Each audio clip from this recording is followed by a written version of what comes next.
अस्सलाम वालेकुम व्यूअर्स। आज की इस वीडियो के अंदर हम लोग मॉडल वर्ब्स को ही कंटिन्यू कर रहे हैं। इससे प्रीवियस वीडियो के अंदर हम लोगों ने सीखा था कि मॉडल वर्ब्स क्या होते हैं और बेसिक मॉडल वर्ब्स क्या क्या हो सकते हैं, उनके मीनिंग्स क्या हैं और उनके सेंटेंसेस क्या हैं। इससे प्रीवियस वीडियो के अंदर हम 1 से लेकर 9 तक मॉडल वर्ब्स को डिस्कस कर चुके हैं। अब हमारे पास कुछ 2-3 मॉडल वर्ब्स रह गए हैं, उनको हम इस वीडियो में डिस्कस करेंगे।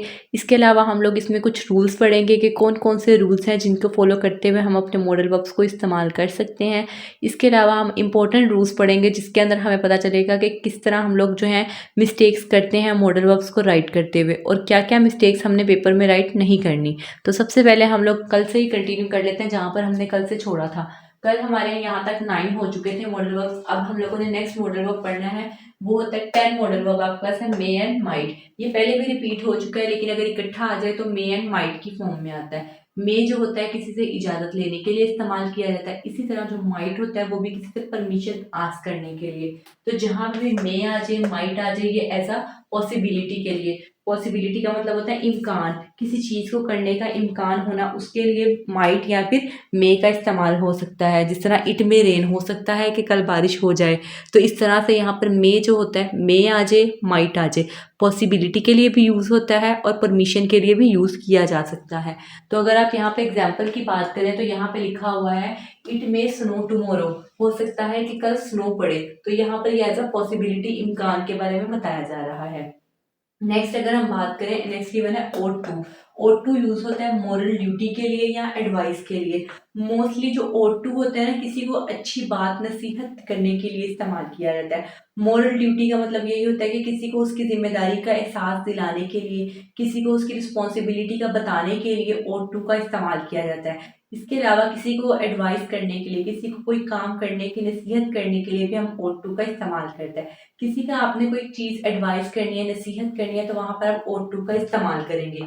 एग्जाम्पल गिवन है, you ought to respect your elders, आपको अपने बड़ों का एहतराम जरूर करना चाहिए। तो ये इसकी एग्जाम्पल थी, इसमें हम किसी को एडवाइस कर रहे हैं कि आपको अपने बड़ों का एहतराम करना चाहिए। नेक्स्ट गिवन है नीड टू। नीड टू नाम से ही जाहिर है कि जरूरत होने के लिए इस्तेमाल किया जा रहा है। तो यहाँ पर इसके गिवन है नेसेसिटी। नेसेसिटी बोलते हैं जरूरत होना। ऑब्लिगेशन का मतलब होता है कि अगर आपके ऊपर कोई रूल अप्लाई हुआ हुआ, या कोई लॉ है, या कोई रिस्पॉन्सिबिलिटी है आपके ऊपर, या कोई ड्यूटी है, तो उसको आपने हर हाल में अदा करना ही करना है। उसके लिए ऑब्लिगेशन का वर्ड इस्तेमाल किया जाता है। और नीड टू वहां पे यूज होता है कि जब आपने कोई काम जरूर ही करना है, जहां पर कोई काम करने की जरूरत पेश है, तो वहां पर आपने नीड टू का इस्तेमाल करना है। एग्जाम्पल गिवन है, you need to complete your homework, आपको अपना होमवर्क कंप्लीट करने की जरूरत है। यानी कि नीड टू जो होता है ना, अगर आपके ऊपर कोई काम, आपके ऊपर कोई ड्यूटी है, कोई रिस्पॉन्सिबिलिटी है, तो उस रिस्पॉन्सिबिलिटी को आपने अदा करना है, फुलफिल करना है, तो वहां पर हम नीड टू का इस्तेमाल करेंगे।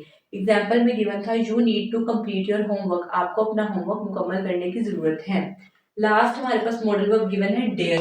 डेयर जो है नेम से ही जाहिर है जुर्रत, डेयर बोलते हैं जुर्रत को। तो ये यूज होता है करेज के लिए, करेज बोलते हैं हौसलामंदी के लिए। एंड चैलेंज, किसी को कोई चैलेंज करने के लिए कि हाउ डेयर यू, तुम्हारी हिम्मत कैसे हुई। इस तरह किसी को चैलेंज करने के लिए भी यूज किया जा सकता है। या करेज, किसी की हौसला अफजाई करने, हौसलामंदी देने के लिए भी डेयर का इस्तेमाल किया जा सकता है। एग्जाम्पल गिवन है, he dare not tell a lie, उसकी इतनी जरूरत नहीं है कि वो मेरे साथ झूठ बोले। तो यानी कि जरूरत के लिए यूज किया जाता है डेयर के तौर पर, एज अ चैलेंज के तौर पर डेयर का हम इस्तेमाल करेंगे। तो यहाँ पर हमारे पास ये टोटल 12 से 13 मॉडल वर्ब्स है जिनको हमने नेक्स्ट गिवन है। यहाँ पर आपको एक ब्रीफ सा इंट्रोडक्शन दिया गया जितने भी हमने मॉडल वर्ब्स पढ़े हैं। तो जहाँ पे भी आपको कैन, कुड, मे या माइट देखने को मिलेगा, तो वहां पर बात की जा रही होगी talk about possibility and permission. Possibility का मतलब होता है किसी काम के होने का कोई इम्कान होना, और यहाँ पर परमिशन, परमिशन का मतलब होता है किसी चीज की इजाजत लेने के लिए इस्तेमाल होना। तो जहां पे भी आपको कैन, कुड, मे या माइट देखने को मिलेगा, तो यानी कि ये वो मॉडल वर्ब्स हैं जहां पर आप किसी से कोई परमिशन ले रहे हैं, किसी की इजाजत मांग रहे हैं, वहां पर आप इन 4 मॉडल वर्ब्स को इस्तेमाल कर सकते हैं। या फिर आप किसी चीज के होने के इम्कान की बात कर रहे हैं, तो वहां पर आप यूज कर सकते हैं। इसी तरह अगर हम बात करें सेकेंड लाइन में, सेकेंड लाइन में आपको गिवन है shall, should, will, would. Basically आप जानते हैं कि जो विल एंड शैल होते हैं वो तो फ्यूचर टेंसेस में ही यूज़ होते हैं। इसके अलावा जो शुड एंड वुड हैं, ये जो होते हैं यूज़ किए जाते हैं ज़्यादातर किसी को एडवाइस देने के लिए, एडवाइस से मुराद नसीहत करने के लिए यूज़ किए जा सकते हैं। इसके अलावा किसी से रिक्वेस्ट, पोलाइटनेस, यानी कि किसी से कोई रिक्वेस्ट करने के लिए भी आप इस्तेमाल कर सकते हैं। जहाँ पे भी विल, शैल, शुड या वुड आ जाए, इसका मतलब एक तो वो फ्यूचर को इंडिकेट कर रहे हैं, दूसरी बात ये कि वो किसी को एडवाइस, नसीहत करने के लिए भी यूज़ किए जा सकते हैं। लास्ट पे आपको गिवन है must, ought to and need to. Must का मतलब भी जरूर होता है, ought to का भी एंड नीड टू का भी, ये सारे जरूर के मीनिंग्स में आ जाते हैं। तो जहां पे भी मस्ट, ought to या नीड टू वाले वर्ड्स आएंगे, इसका मतलब है वहां पे कोई ड्यूटी या नेसेसिटी की बात की जा रही है। ड्यूटी से मुराद कोई भी आपके ऊपर कोई काम है, रिस्पॉन्सिबिलिटी है, ड्यूटी है, तो उस काम को आपने ज़रूर अदा करना है, तो वहाँ पर हम मस्ट, ought to या नीड टू का इस्तेमाल करेंगे। इस तरह नेसेसिटी का मतलब भी यही होता है, ज़रूरत होता है, यानी कि कोई काम करने की शदीद ज़रूरत होना, तो वहाँ पर हम मस्ट, ought to या नीड टू का इस्तेमाल करेंगे। सो ये ब्रीफ सा इंट्रोडक्शन था तमाम मॉडल वर्ब से मुतल्लिक।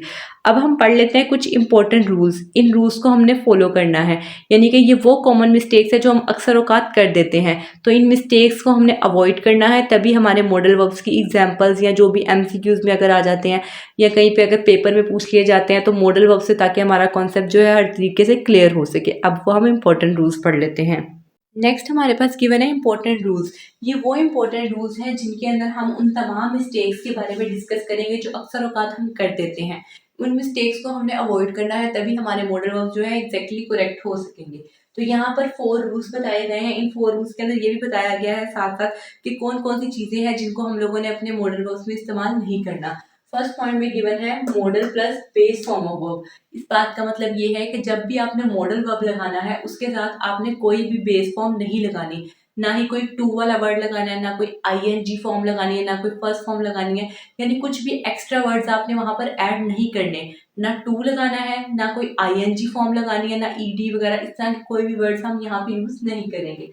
अब यहाँ पर आपको 2 सेंटेंसेस गिवन है, she can to sing, she can sing. अगर आप फर्स्ट एग्जाम्पल में देखें, यहाँ पर लगा हुआ है टू, तो अभी हमने ये बात की कि इसके साथ बेस फॉर्म नहीं लगानी। इस बात का मतलब ये है कि जो फर्स्ट सेंटेंस है वो बिल्कुल रॉन्ग दिया गया है। आपने कभी भी मॉडल वर्ब के साथ टू नहीं लगाना। जब मॉडल वर्ब लिखा होगा तो सिंपल मॉडल वर्ब ही आएगा। शी कैन सिंग, ये बिल्कुल करेक्ट सेंटेंस है। यानी कि बात ये हो रही है कि जब मॉडल वर्ब आता है उसके साथ आपने टू का इस्तेमाल नहीं करना, सिंपल मॉडल वर्ब ही राइट करना है, ना उसको सेकंड फॉर्म बनाना, ना थर्ड फॉर्म, सिंपल जो मॉडल वर्ब गिवन है वही लगा देना है। इनफ। इन पॉइंट में आपको गिवन है नो एस और ईडी विद मॉडल वर्ब्स। जितने भी आप मॉडल वर्ब्स का इस्तेमाल करेंगे उसके साथ ना ही आपने एस का इस्तेमाल करना है, ना ईएस का इस्तेमाल करना है, ना ईडी का इस्तेमाल करना है। यानी जो मॉडल वर्ब्स होंगे वो एज इट इज ही लिखे जाएंगे, ना एस और ईएस लगेगा, ना ईडी लगेगा। तो सिंपली यहाँ पर 2 सेंटेंसेस गिवन है, he can swim, he can swim. तो आप देखिए फर्स्ट एग्जांपल में कैन के आगे एस लगा हुआ है, इसका मतलब है एस तो हमने यूज ही नहीं करना, इसका मतलब ये बिल्कुल गलत सेंटेंस है। आपने कभी भी एस, ईएस या ईडी वगैरह नहीं लगाना, सिंपल मॉडल वर्ब जो था वही राइट कर देना है। सेकेंड एग्जाम्पल में लिखा हुआ है ही कैन स्विम, वो तैर सकता है, तो ये हमारे पास बिल्कुल एग्जैक्ट करेक्ट हमारे पास आ गया सेंटेंस। थर्ड में बात कर लेते हैं same form of for all the subjects, यानी कि जो मॉडल वर्ब्स हैं वो सेम फॉर्म ही में ही रहेगा।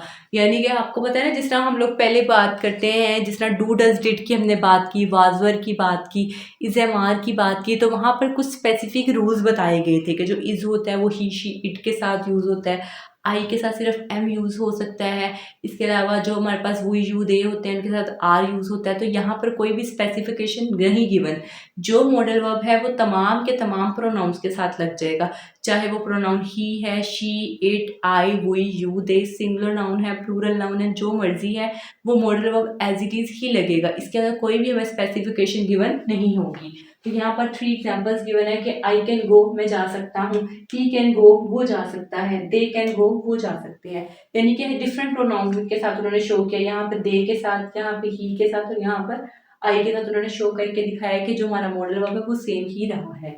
लास्ट गिवन है नेगेटिव्स विद नोट। अगर आपने मॉडल वर्ब्स को नेगेटिव फॉर्म में बनाना है, नेगेटिव से मुराद है कि नेगेटिव, नेगेटिव से मुराद मनफी जुमला अगर आपने बनाना है मॉडल वर्ब्स का, तो उसके साथ आप नोट का इस्तेमाल कर सकते हैं। यहाँ पर गिवन है I can not come today, मैं आज नहीं आ सकता हूँ, तो यहाँ पर देखिए कैन मॉडल वर्ब आ गया, साथ में नोट अटैच हो गया तो बन गया can note. I can note come today. Next example given है यू शुड नॉट लाई, आपको झूठ नहीं बोलना चाहिए, तो शुड हमारा मॉडल वर्ब आ गया, साथ में नोट अप्लाई हो गया। कैन इतना हमारा मॉडल वर्ब था, साथ note attach. Should modal verb था, साथ में नोट अटैच हो गया। तो ये हमारे पास दो एग्जांपल्स थी नेगेटिव विद नोट की। तो बेसिकली हमने आज की इस वीडियो के अंदर ये रिमेनिंग मॉडल वर्ब डिस्कस किए, ये बेसिक स्पेसिफिकेशन देखी और यहाँ पर कुछ इंपॉर्टेंट रूल्स पढ़े हैं जिनको फॉलो करते हुए हमने अपने मॉडल वर्ब से गलतियाँ बिल्कुल भी नहीं करनी।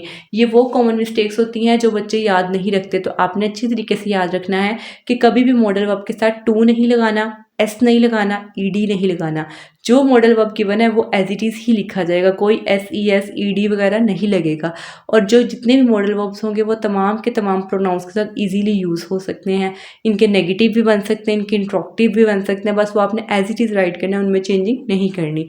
आई होप कि आज की वीडियो आपके लिए हेल्पफुल रही होगी। अगर आपको वीडियो अच्छी लगे तो इस वीडियो को लाइक करें, शेयर करें, सब्सक्राइब करें। Thanks for watching.